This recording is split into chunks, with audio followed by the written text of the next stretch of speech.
So hello there all my ICSE mates, आप सभी का स्वागत है मेरे चैनल एसएसपी क्लासेस में।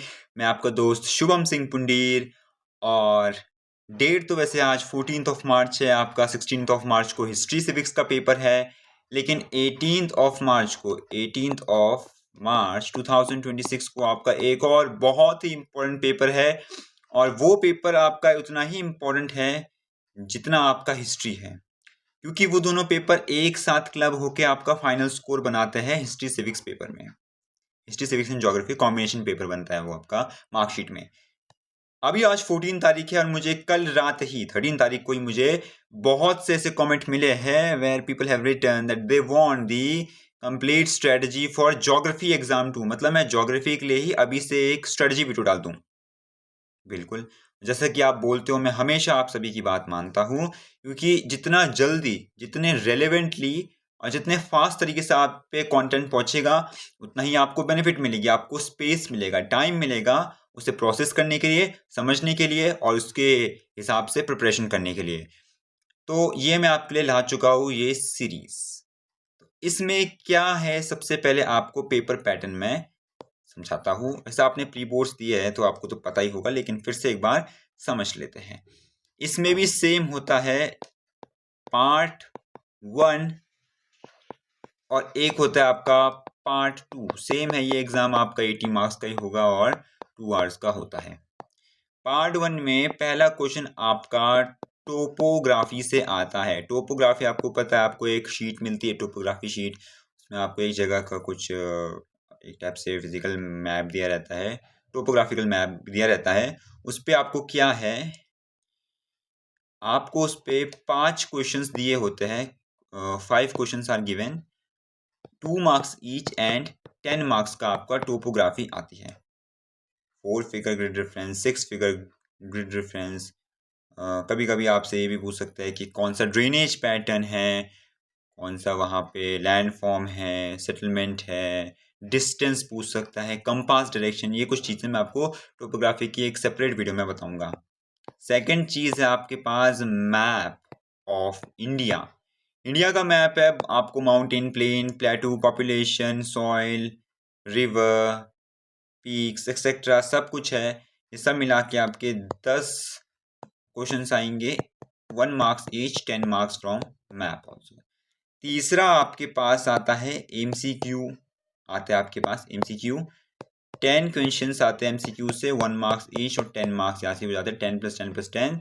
पार्ट 1 आपका होता है 30 मार्क्स का, आपका पार्ट 1 होता है। अब बचे आपके पास 80 - 30 50 मार्क्स। पार्ट 2 आपका 50 मार्क्स का होता है। अब ये कैसे करना है, इस पे आपके पास कितने क्वेश्चन होते हैं मैं आपको बताता हूँ। आप गिन लीजिए, इस पे आपके पास यहाँ पे 3 है तो मैं 4 से शुरू कर देता हूँ।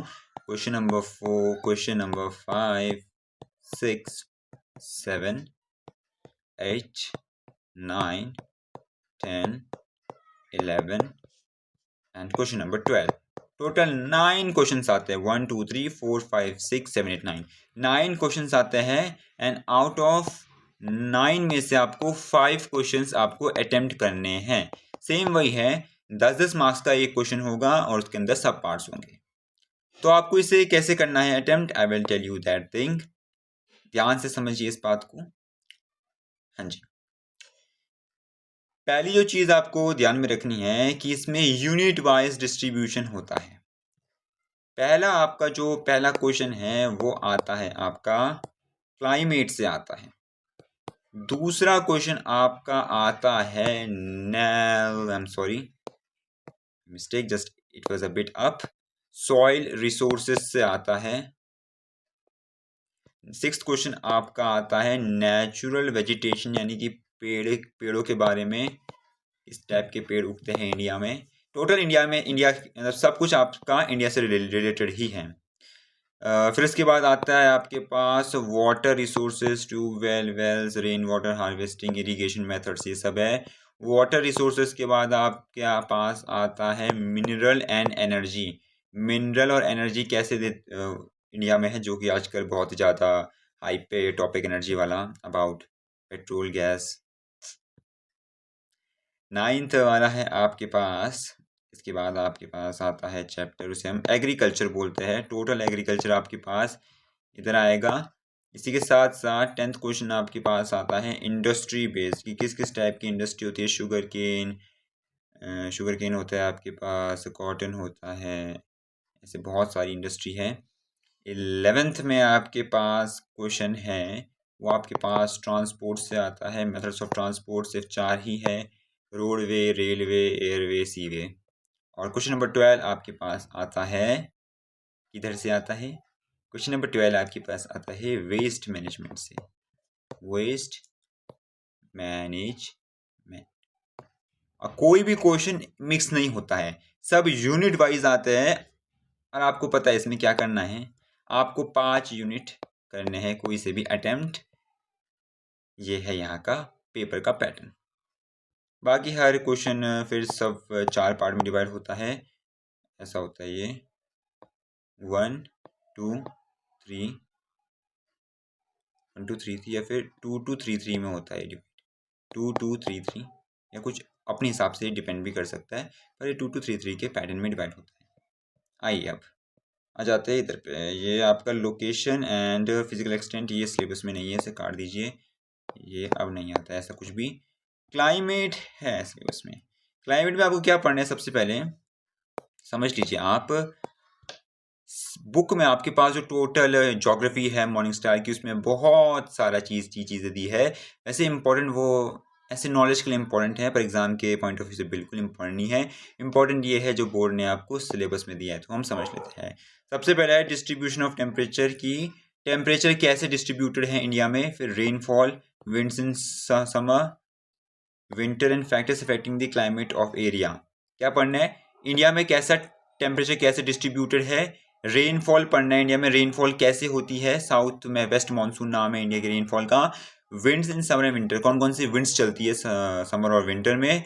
और factors affecting the climate of area, किसी एरिया के क्लाइमेट के वहाँ पे आपकी बुक में 8 से 9 फैक्टर्स दिए हैं, आप उन्हें अच्छे से पढ़ लीजिए। वही आपके पास मैक्सिमम 3 नंबर का क्वेश्चन आता है, तो आपको 4 से 5 फैक्टर्स पढ़ लीजिए और बस इजी सी बात है।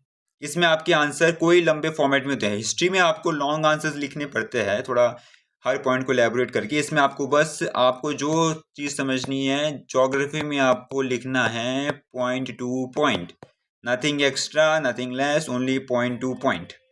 इसके बाद आपको मानसून पढ़ना है, मैकेनिज्म। मानसून पढ़ने की किस महीने कौन सा मानसून होता है और उनका मैकेनिज्म क्या होता है, कि वो कैसे बनता है। जैसे मार्च से, और फिर सीजन्स पढ़ने लास्ट में। सीजन है मार्च से मई तक समर होता है, जून से सितंबर तक मानसून होता है, अक्टूबर से नवंबर तक रिट्रीटिंग मानसून होता है, दिसंबर से फरवरी तक विंटर होता है। ये सब आपको क्लाइमेट में थोड़ा थोड़ा पढ़ना है। फिर सॉइल रिसोर्सेज में आपके पास क्या है, सॉइल रिसोर्सेज में आपको क्या पढ़ना है, आपको सारी टाइप्स ऑफ सॉइल यानी कि एलुवियल, ब्लैक, रेड और लेटेराइट, इन सारी सॉइल्स को आपको क्या पढ़ना है कि डिस्ट्रीब्यूशन, कहाँ मिलती है ये सॉइल, कंपोजिशन, इनके अंदर क्या होता है, कैरेक्टरिस्टिक, जैसे इनका रंग और टेक्सचर, मिनरल्स क्या होता है, मतलब इनके अंदर इनका रंग क्या होता है, कैसा होता है, इनका टेक्सचर सॉफ्ट है, हार्ड है, कोर्स है, कुछ भी है, और मिनरल्स क्या क्या मिलते हैं, प्लस इनसे क्रॉप्स है पढ़ने हैं। बस क्या पढ़ना है आपको, डिस्ट्रीब्यूशन की, कहाँ मिलता है, कहाँ मिलता है, क्या क्या है उसके अंदर, वो कैसा है, और क्रॉप्स उसमें पढ़ने की, क्रॉप्स क्या क्या उगती है, चारों में। बहुत सिंपल टॉपिक है। फिर आपको सॉइल इरोजन पढ़ना है, इसमें आपको उसके कॉज जानने हैं कि क्यों होता है सॉइल इरोजन, आपको सॉइल इरोजन रोकना कैसे है, और सॉइल कंजर्वेशन क्या होता है। 3 छोटे छोटे टॉपिक है, आप इसे पढ़ लीजिएगा। हर टॉपिक में 3 से 4 पॉइंट को आप पढ़ लीजिएगा। नेचुरल वेजिटेशन में पहले आपके पास इंपॉर्टेंस ऑफ फॉरेस्ट है, फॉरेस्ट की इंपॉर्टेंस यहाँ पे आपको दिए है, इसमें 3 से 4 पॉइंट आप पढ़ लीजिएगा। वेजिटेशन आपको दिया है कि किस टाइप के इंडिया में पेड़ उगते हैं, जैसे एवरग्रीन है, मतलब जो 12 मंथ, जो जिनकी लीव्स शेड नहीं होती है। डेसिडियस है, जिनकी लीव शेड होती है। डेजर्ट मतलब जहाँ पे इतनी लीव्स नहीं होती है। ये हमारी रेनफॉल पे डिपेंडेंट करते हैं, ये पहले के 3।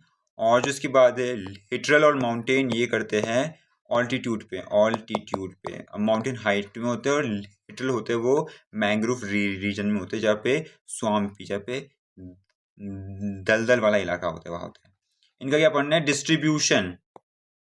डिस्ट्रीब्यूशन पढ़ना है कि ये कहाँ उगते हैं एंड को रिलेशन विद एनवायरनमेंट, कि उनकी बस प्रॉपर्टीज़ पढ़नी है और उनके कुछ पेड़ों के नाम पढ़ने हैं कि उनमें कौन कौन से ट्रीज उगते हैं, और फॉरेस्ट कंजर्वेशन की आपको फॉरेस्ट को कंजर्व कैसे करना है। आ जाइए आप वाटर रिसोर्सेज पे। वाटर रिसोर्सेज पे आपको सोर्स पढ़ना है कि कहाँ से आपको सरफेस वाटर मिलता है, कहाँ से आपको ग्राउंड वाटर मिलता है। सरफेस वाटर तो वही है ओशन, सी, लेक्स, रिवर, पॉन्ड, स्ट्रीम, और ग्राउंड वाटर तो ग्राउंड वाटर में आपको जो जमीन के अंदर होता है, वेल, ट्यूबवेल, ये सब है।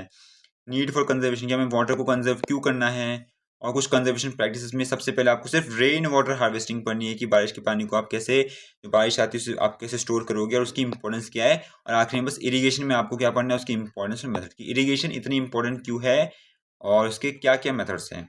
इसके बाद आते हैं आपके पास mineral and energy. Mineral energy में क्या है, सबसे पहले आपको पास आयरन पढ़ना है, आयरन का ओर, आयरन, हेमेटाइट, मैग्नेटाइट, केमिस्ट्री में हमने पढ़ा था। मैंगनीज पढ़ना है, कॉपर पढ़ना है, और उनके यूज और डिस्ट्रीब्यूशन। इन 3 मिनरल्स की आपको क्या पढ़ने की, कहाँ काम आते हैं, कहाँ मिलता है।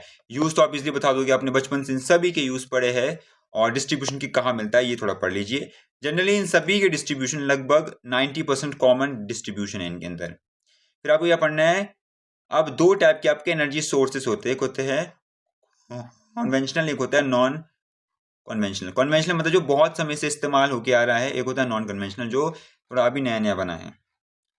जैसे कोल, पेट्रोलियम, नेचुरल गैस, उनके डिस्ट्रीब्यूशन पढ़ने की, वो कहाँ से आता है, इंडिया में कहाँ मिलता है, ये कहाँ फॉर्म होता है, कहाँ वो आगे प्रोसेस होता है, और एडवांटेजेस, डिसएडवांटेजेस, यानी कि फायदे नुकसान, बस वही है। पोल्यूशन से रिलेटेड है, एक्सप्लोजन है, यही है बस इसमें। और हाइडल पावर पढ़नी है कि हाइडल मतलब जो आपकी हाइड्रो इलेक्ट्रिसिटी होती है, जो डैम से आपकी बिजली बनती है। भाखड़ा नंगल डैम और हीराकुद डैम के बारे में थोड़ा थोड़ा पढ़ना है कि वो क्या है, किस स्टेट में है, किस रिवर पे है, ये आपको पढ़ना है।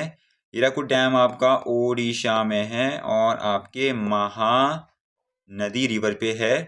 भाखड़ा नंगल डैम आपके हिमाचल प्रदेश एंड पंजाब के बॉर्डर में है एंड सतलज रिवर पे है।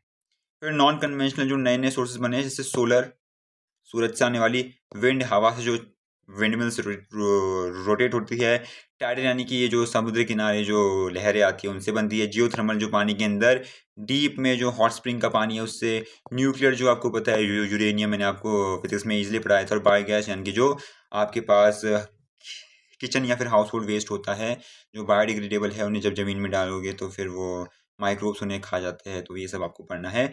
उनका जनरेशन कि वो बनते कैसे हैं, वो बनेंगे कैसे, और एडवांटेज, फायदे, क्योंकि इनके तो नुकसान नहीं है, इनके तो फायदे फायदे हैं, ये आपको पढ़ना है। छोटा चैप्टर है इसमें। बाकी अब है एग्रीकल्चर। देखो एग्रीकल्चर में आपको पहले ही रेकमेंड करता हूँ कि अपने रिस्क पे पढ़िएगा, क्योंकि ये एक लेंदी चैप्टर है। This is a lengthy chapter, बस फिर से आप पढ़ लीजिए, लेकिन मैं आपको सिलेबस को बताना इंपॉर्टेंट है। इंडियन एग्रीकल्चर में आपको क्या पढ़ना है, इंपॉर्टेंस। इंडियन एग्रीकल्चर इतना इंपॉर्टेंस क्यों है, क्यों इतना इंपॉर्टेंट है, क्यों मतलब हमें एग्रीकल्चर पे डिपेंडेंट है हम इतना, प्रॉब्लम क्या है, और रिफॉर्म। रिफॉर्म मतलब कि क्या क्या हुआ था, ग्रीन रेवोल्यूशन हुआ था, उसके बारे में थोड़ा पढ़ना है। कैसी फार्मिंग होती है इंडिया में, सबसिस्टेंस फार्मिंग होती है, जो पहले से फार्मिंग होती रहती थी, जैसे जो नॉर्मल गाँव में होती है। कमर्शियल यानी कि जो लोग बेचने के लिए करते थे। शिफ्टिंग फार्मिंग, शिफ्टिंग मतलब पहले कि किसी पीस ऑफ लैंड में अगर फॉरेस्ट टाइप है या फिर कोई जंगल टाइप है, तो उसमें आग, उसे काट के वहाँ पे आग लगा देनी है, फिर वो उसमें आप उगा सकते हो। इंटेंसिव मतलब बहुत ज़्यादा, जहाँ पे लेबर्स का इस्तेमाल होता है, और मशीन्स का कम। एक्सटेंसिव यानी कि मशीन ज़्यादा इस्तेमाल होती है। प्लांटेशन यानी कि जहाँ पे आप कुछ ऐसे उगाते हो, टी, कॉफ़ी वगैरह मिक्स, मतलब जहाँ पे एक से ज़्यादा होता है। सीजन्स पढ़ने आपको पास रबी, खरीफ और जायद। राबी मतलब होता है विंटर सीजन होता है, खरीफ मतलब समर सीजन होता है, जायद मतलब जो इनके बीच का सीजन होता है। क्लाइमेट पढ़ना है, और आपको इन सभी चीज़ों के बारे में जो आपके पास ये सब आपको दिया, इनके बारे में आपको क्या पढ़ना है, आपको पढ़ना है इनका क्लाइमेटिक कंडीशन, कि कितना क्लाइमेट चाहिए उनके लिए, rainfall, temperature, soil requirements, soil, methods of cultivation की कैसे उगाना है, कैसे काटना है, बोना है, सब प्रोसेस कैसे होता है, डिस्ट्रीब्यूशन मतलब कहाँ कहाँ उगता है, तो इतना सब कुछ आपको पढ़ना है। Rice, wheat, millet, pulses, sugarcane, oil seed, groundnut, mustard, soybean, cotton, jute, T, coffee. थोड़ा लंबा सिलेबस है, तो मैं तो आपसे रिकमेंड करता हूँ कि इसको इतना ज़्यादा ना पढ़िए, या आप ऑप्शनल में ही है तो आप इसे लीव कर सकते हैं, या फिर आप पे डिपेंड करता है टोटल। बाकी सबसे मेन स्ट्रेटजी तो लास्ट में मैंने आपके लिए रखी है कि इसमें भी आप हिस्ट्री जैसा प्रेडिक्टेबल रूल लगा सकते हो, फिजिक्स जैसा प्रेडिक्टेबल रूल लगा सकते हो। कैसे, तो आप समझ लीजिए, मैन्युफैक्चरिंग इंडस्ट्री में आपको सबसे पहले इंपॉर्टेंस पढ़नी है, क्लासिफिकेशन पढ़ना है कि कैसे आपके लिए इंडस्ट्री इंपॉर्टेंट है इंडिया के लिए और किस किस टाइप की इंडस्ट्री होती है। एक होती है एग्रो बेस्ड इंडस्ट्री, जिससे आपकी एग्रीकल्चर से आती है, शुगर, टेक्सटाइल, मतलब कॉटन और सिल्क के बारे में पढ़ना है थोड़ा थोड़ा, कि इनकी इंपॉर्टेंस पढ़नी है, फीचर्स पढ़ने हैं। और मिनरल बेस्ड है, जैसे आयरन एंड स्टील है, टाटा आयरन स्टील कंपनी है ये, इसको होती है भिलाई में, रौकेला में, विशाखापट्टनम में इनका प्लांट है, और पेट्रोकेमिकल और इलेक्ट्रॉनिक्स, थोड़ा थोड़ा इनको पढ़ लीजिएगा आप। और अगर आपको ये भी समझ नहीं आता तो आप इसको भी एक बार स्किप कर सकते हो, आप कर सकते हो, ऐसा मैं नहीं बोलूँगा कि करना ही करना। ट्रांसपोर्ट में आपके पास इंपॉर्टेंस ऑफ मोड्स है, बस आपको क्या पढ़ना है ट्रांसपोर्ट क्यों इंपॉर्टेंट है, उसके आपके पास 5 से 6 वो है रीजंस, आप 3 से 4 पढ़ लीजिए। Roadway, railway, airway, waterway, advantage और डिसएडवांटेज, बस इतना ही पढ़ना है। रोडवेज, रोड से, रेलवे ट्रेन से, एयरवे प्लेन से, हेलीकॉप्टर से, वाटरवे शिप से, बोट से, ये इंपॉर्टेंट, मतलब ये इनके फायदे क्या, नुकसान क्या, यही पढ़ना है बस। और वेस्ट मैनेजमेंट में आपके पास क्या है कि आप तो बचपन से पढ़ के आ रहे हो, पोल्यूशन ये वो, ज्योग्राफी में पढ़ा है, बायो में पढ़ा है, केमिस्ट्री पढ़ा है, हर जगह पढ़ा है आपने कि जो इम्पैक्ट क्या है वेस्ट एक्यूमुलेशन का, स्पॉइलेज ऑफ लैंडस्केप, जमीन खराब हो जाती है अगर आप कूड़ा फेंकोगे तो, उस लैंडस्केप की ब्यूटी और फर्टिलिटी खराब हो जाती है, पोल्यूशन होता है, हेल्थ हज़ार्ड होते हैं, टेरेस्ट्रियल और एक्वेटिक एनिमल पे भी बहुत नुकसान होता है। टेरेस्ट्रियल यानी कि जो ज़मीन पे रहते हैं, यानी कि जो पानी पे रहते हैं, जैसे ऑयल स्पिल से पानी में खराब होते हैं जो, या फिर पानी में आप अगर कचरा फेंकोगे, केमिकल्स फेंकोगे तो उससे उन्हें नुकसान होगा। नीड फॉर वेस्ट मैनेजमेंट क्यों चाहिए हमें, और मेथड्स ऑफ सेफ डिस्पोजल, कि अगर आपको वेस्ट फेंकना है तो कैसे आप सेफली वेस्ट को डिस्पोज कर सकते हो। पहला है सेग्रीगेशन मतलब सेपरेट करके, कूड़ा अलग अलग करके डालिए, गीला सूखा। डंपिंग यानी कि इसे आपको पहले एक बड़ा सा गड्ढा खोदना है, उसमें कूड़ा डालना है, यूज़ कर दो बस। ऐसे बहुत सारे गड्ढे खोल के आप ज़मीन के अंदर डाल सकते हो। ये बहुत इंपॉर्टेंट होता है। और साथ में कंपोस्टिंग, जो आपका बायोडिग्रेडेबल वेस्ट है, इससे आप खाद बना सकते हो, जो भी आपके माइक्रोब्स, बैक्टीरिया, अर्थवर्म्स वगैरह है वो उन्हें खाएंगे और आपके लिए वो खाद बना देंगे। और need and waste for reducing recycle, बचपन से आप पढ़ के आ रहे हो 3 R's, रिड्यूस, रीयूज, रिसाइकल, कम करो, फिर से यूज़ करो और रिसाइकल कर दो, यही चीज़ें हैं। बाकी मैप में तो आपके पास जितना भी ये सब है आप इसे पढ़ लीजिए। मैं आपको मैप में इंपॉर्टेंट मैप की वीडियो बताऊंगा, टोपोग्राफी में आपको टोपोग्राफी की वीडियो बताऊंगा, यही आपका पूरा पैटर्न है। और जो मेन चीज़ ये है वो आपके पास ये है कि आपके पास देखिए कितने यूनिट्स आपके पास, देखिए 1 2 ये 3 4 5 6 7 8 यूनिट्स आपके पास है। जस्ट वेट अ सेकंड, मैंने क्लाइमेट काउंट नहीं किया है। 1 2 3 4 5 6 7 8 9, मतलब हर यूनिट से एक ना एक क्वेश्चन तो आएगा ही आएगा। तो आपके लिए स्ट्रेटजी ये है कि आप इनमें से, अगर आप टॉपर है या फिर आपने अगर सब कुछ पढ़ा है तो आप सब पढ़िए। अगर आपने सब कुछ पढ़ा है तो आपकी, देखो आपने टोपोग्राफी पढ़ी है तो आपको टोपोग्राफी अच्छे से आएगी, मैप पे अच्छे से आएगा। आपने सारे चैप्टर्स पढ़े तो आपके 10 के 10 MCQ सही हो सकते हैं, and you can eventually score 100 on 100 in geography. History में तो आप कर ही रहेगा, आपने पूरा पढ़ा है, ज्योग्राफी में भी तो आपका ओवरऑल स्कोर 100 बनेगा। लेकिन अगर आपने किसी कारणवश नहीं पढ़ा है, सिलेबस कंप्लीट नहीं है, तो तब आपके कितने नंबर आ सकते हैं। देखिए आप क्या कीजिए, वैसे तो 5 यूनिट आपको पढ़ने हैं क्योंकि वही अटेम्प्ट करने हैं। मैं आपसे रिक्वेस्ट करता हूँ, अगर आप पे टाइम है नहीं, आप 6 यूनिट्स पढ़ लीजिए। मान लीजिए किसी यूनिट से कोई मुश्किल क्वेश्चन आ गया, आपको आया नहीं, अब आप ऐसे थोड़ी करेंगे कि छोड़ो भाई, आप 6 पढ़ लीजिए, एक बैकअप में रहेगा, टाइम है तो 7 भी पढ़ लीजिए, बैकअप में रहेगा। जो मैं रिकमेंड करता हूँ आपको पढ़ने वो है ट्रांसपोर्ट इज इंपॉर्टेंट, छोटा चैप्टर है, वेस्ट इंपॉर्टेंट, बचपन से पढ़ते हुए आ रहे हो आप। साथ ही साथ क्लाइमेट पढ़ लीजिए, क्लाइमेट बहुत ही इजी है, इंडिया की रेनफॉल के बारे में, सीजन के बारे में है। वेस्टर्न डिस्टर्बेंसेस विंटर में आती है, south west monsoon winds summer में आती है। ये बहुत चीज़ आपको पढ़नी है, सिंपल चैप्टर है ये भी। सॉइल रिसोर्सेज में आपको सॉइल पढ़नी है, 4 सॉइल और सॉइल कंजर्वेशन बचपन से पढ़ा है आपने। नेचुरल वेजिटेशन में 5 टाइप की पेड़ों की कैटेगरी के बारे में पढ़ना है, और फॉरेस्ट कंजर्वेशन है, ये 5 मैंने आपको बता दिया। इसी के साथ साथ आप अब देखिए, जो आपको नहीं करना है वो है एग्रीकल्चर, मत कीजिए, बहुत बड़ा चैप्टर है। अगर आपको मिनरल एनर्जी में दिक्कत होती है तो ऐसा आपने ये सब चीज़ें पढ़ी है, कोल, पेट्रोलियम वगैरह, तो ये कर लीजिए। इंडस्ट्री, अगर आपको थोड़ा इंडस्ट्री में नया नया लगता है ये जो ऐसा कुछ, तो आप इसे भी रहने दीजिए। वाटर अगर आपको थोड़ा लंबा रखता है तो आप इसे भी रहने सकते हैं। बाकी आप ये मिनरल एनर्जी कर सकते हैं और वाटर कर सकते हैं साथ। ये दो तो मैं आपको कभी रिकमेंड नहीं करूँगा कि आप इसे कीजिए। तो अगर आप ये कर लेंगे और आपने अच्छे से पढ़ा तो definitely you will score a 50 on 50 here. Topography में आप अच्छे करेंगे तो 10 में से 10, मैप में 10 में से 10, कितने हो गए आपके हो गए हैं 70/80, तो 90 मार्क्स तो आपके यही हो गए। 70/80 का मतलब 90 मार्क्स तो यही पे हो गए हैं। फिर आपके एमसीक्यूज है।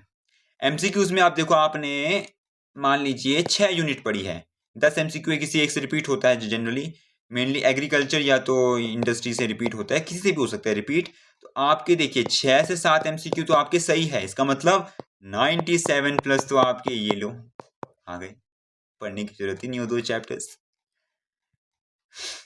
यही बात है। और अगर आपको उसका भी ऊपर ऊपर का पता है, then also you can score 100 on 100। ये मैं अपनी एक असली वीडियो लाऊंगा आगे के लिए, जो मतलब मैं बनाते ही हूँ, इसकी कुछ नहीं पढ़ा। इस वीडियो में मैं मतलब इसके लिए मैं आपके लिए यही लाऊंगा कि जैसे मैंने आपके लिए हिस्ट्री के लिए 80+/100 लाया था, इसके लिए मैं 90+/100 लाऊंगा, वो भी सिर्फ इन्हीं के बेस पे। आप ये बस 5-6 यूनिट पढ़ लीजिए एंड डेफिनेटली आप स्कोर करेंगे। और तब तक के लिए आप हिस्ट्री पढ़िए, अभी ज्योग्राफी की आप स्ट्रेटजी देख लीजिए। हिस्ट्री अगर आपने पढ़ा है, आप ज्योग्राफी की भी देख सकते हैं। अगर आपको ज्योग्राफी में डाउट तो बिल्कुल देखिए।